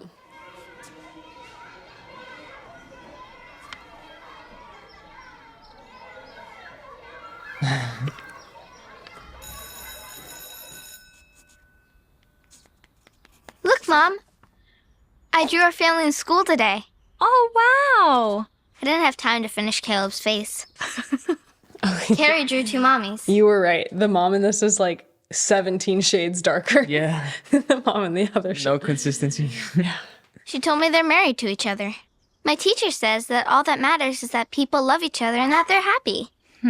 Well, people have their own ideas about what is right and wrong. Seems pretty reasonable to me. Yeah, it's almost like, this is a free country. People should be allowed to do whatever they want as long as it's not hurting other people. Yeah. It's not infringing on anyone else's rights. Yeah, like if someone feels like being gay is wrong, the most they could do is disagree with you. Yeah. Then they could say, I'm not going to do that. Yeah. Well, these are very novel ideas. Yeah, very novel. But Mom has something to say. But what matters is how Jehovah feels. He wants us to be happy, and he knows how we can be happiest. That's why he invented marriage the way he did. You mean 1 man and 1 woman? Exactly. Look at Genesis 1:27. Jehovah created... I also just feel like the message that God knows more about your happiness than you do, so destructive. Yeah. Like, I feel like as a Mormon kid, I was like, I never truly can know myself because God knows me better. And even like your parents know you better, your bishop knows you better. It's just like it really puts this wall up between like you understanding, like you even feeling like you can understand yourself. Yeah. This idea that God invented marriage is just not true. I think marriage originated as a way to like preserve property, right? And a very transactional. So, yeah. I feel like also just the idea that marriage was invented because of Adam and Eve and not Adam and Steve, as they say, is just such a simple... First of all, Adam and Eve is not a real story. Yeah. So let's not base our lives off of a fictional story in the Bible. And just the idea that because one religion believes a certain way, that everyone should legally have to live the way that religion is saying should be the case, also is not freedom. Yeah. And I mean, of course, the first marriage would have to be a man and a woman, because how are they going to reproduce? If that's God's purpose, right? But that doesn't mean like every single marriage after that has to be. Yeah. Just my 2 cents. Yeah. Yeah, I agree. I feel like Mormonism, it's very similar, especially Mormons also equate it to in the afterlife, because we're all going to become gods one day, that Heavenly Father and Heavenly Mother have to be different sexes in order to be able to make spirit babies. So that is the reason why gay marriage is not allowed, is that it's not just a this life problem, it's a the next life problem, because gay people can't have eternal progression to become like gods. So Heavenly Father couldn't reproduce asexually? Yeah, not. For being all-powerful, God has a lot of limitations. Wow, that's his one thing he cannot do. He can't just like slurp off of himself a new mitosis. Yeah. He has to, he needs to have sex to reproduce because he's still limited by the physical world. Yeah. Wow. Jehovah created Adam and Eve, male and female. Then in Genesis 2:24, he said that a man will stick to his wife. Later, Jesus said the same thing. Wow. Jehovah's standards haven't changed. It's kind of like going on an airplane. What would happen if someone wanted to bring something on the plane that wasn't allowed? You can't go on the trip. Right. It's the same with Jehovah. He wants us to be his friend and live in paradise forever. But we have to follow his standards to get there. At Matthew 7:13 and 14, it talks about the road leading to paradise. To get there, Jehovah says we have to leave some things behind. That means anything Jehovah doesn't approve of. It's that simple. If you are gay and you want to become Jehovah's friend, you just have to leave your baggage. Yeah, leave it to the side. Don't bring it if you want to make it to paradise. Yeah, I also love that in the background they have a picture of their wedding, man and woman. Yeah. More subliminal art in the background to reinforce the primary message. Yeah. Mormonism is very similar. You either have to live a life of celibacy, or bishops have been known to encourage gay young men to just marry a wife and impregnate her, and it'll all work out. And in some of these stories, these men get like 30 years down this road of having like 6 kids and a wife that is completely dependent on them. And then the man is like, I can't handle this anymore. Wow. And then the family has to break up. Sometimes he's just going and cheating on his wife because he is having, male relationships outside of his marriage. And it's just like, it's so crazy that people can recognize early on that they're attracted to the same sex. And rather than just being like, oh, since this is a thing I know about myself, I should pursue that path. Instead, they're encouraged to go the opposite direction and create so many different barriers. Now you're going to have kids be involved in this. Now you're having a wife be involved in this. It's just like, man, if people can avoid all that heartbreak down that road and and then go toward all the happiness down this road, seems like a lot more logical, rather than mixing up all of this like religious shame into it. Yeah, it must be really difficult. I always felt bad for JWs that grew up gay, and sometimes you could tell right away, right, because of their mannerisms sometimes. And yeah, it's a very difficult life for sure. They gotta pretend all of the time. Kind of like we've been repeating throughout, like when they show the picture of the girl with her 2 mommies, it's like a really happy illustration, Yeah, actually. They look really happy. And the girl is like, my teacher said, it's okay. And like, there's so much going into this to just have it be like, oh, it's okay that people are different from us. And this is a free country. And instead she goes home and then has her mommy be like, the only thing that matters is Jehovah. I think that's the part that hurts the most, the fact that Sophia was open to the idea of just accepting it, and then the mom makes her go back on that. I've had conversations with other people who they're not even Mormon, they're just non-denominational Christian, who have said like they boycott certain shows. I knew someone once that said she doesn't have her child watch a certain show because there's 2 dads depicted in the show. And it's not even like often when they depict gay people or gay animals, gay characters in TV shows, it's like a side character. It's not even usually the main character. It's just like one depiction for a few seconds. The idea that like that is going to indoctrinate their children to the left or like into being gay themselves it's so silly. Like we had years of our lives spent dedicated to our churches, and we still left. I feel like the idea that you could have your child's entire moral compass be ruined by seeing a gay dinosaur is No. it's so ridiculous. Yeah. And you know what? People can change.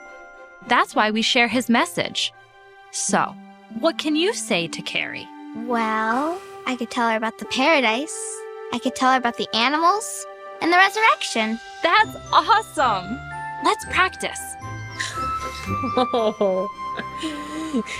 Let's practice doing conversion therapy on your friend. Yeah. What is Carrie supposed to do now? Is Carrie's the... Yeah, the classmate. Yeah, I guess if Carrie is successfully taught and wants to become a Jehovah's Witness, she has to just like disfellowship her own mothers. Yeah. Like, oh, Mom, did you know that if you want to be Jehovah's friend, you have to get divorced? And I mean, that would be the end game, right? Yeah, like I guess. I mean, just destroy the family. What is if like a lesbian couple wants to convert to being Jehovah's Witness? Probably never going to happen. But like, say that's the case. What would they have to do? Divorce and stop the relationship. Never talk to each other again. Well, probably just not romantically. No romantic contact. Yeah, Sophia is on her way to ruin Carrie's life. If Carrie lives in America, I'm sure she's already had a few people being like, you shouldn't let your moms be gay. It's Adam and Eve, not Adam and Steve. Well, I feel like we really went down a depressing rabbit hole today. Yeah, I think those are some of the worst episodes, but there's much more. And they keep releasing them, so... I feel like I have specific beef with cartoons for children. I feel like it's one thing for adults to kind of consensually participate in a religion. Adults, at least, are probably less likely to be indoctrinated, and they've experienced more of the world. They more consciously are choosing their religion. But to be giving these messages to children at 2, 3, 4, 5, like I was getting a lot of religious messaging from the earliest moment I can remember, and messaging about being a wife and mother, like never ending. To me, that is so much more manipulative because it's the level to which the indoctrination is being deep-seated from such a young age is so much more objectionable to me than media that is just made for adults. Yeah, these religions know that cartoons are a very effective way to indoctrinate children. That's why they've spent so many resources on it. And they've gotten really good animating them as well. After all that hard labor. Yeah, they spend a lot of resources, but it's just human resources, not money. Yep, it's not money. Thank you all so much for watching for today's video. I hope you enjoyed our reactions to these cartoons. I put links to everything we watched today in the description below. I highly recommend checking out Saul's channel. I'll link to that too. We, like I said, filmed a separate Patreon reaction. We talked about some of the weird rules we followed growing up and some of the crazy experiences from being kids ourselves. That is already posted on my Patreon. It's posted on his as well. So if you want to go over and check those videos out, definitely recommend. Thank you so much for coming on thanks today. for having me. It was really fun. Take it easy, guys, and stay away from the tower. Yes, and as always, I will see you all next week. Bye.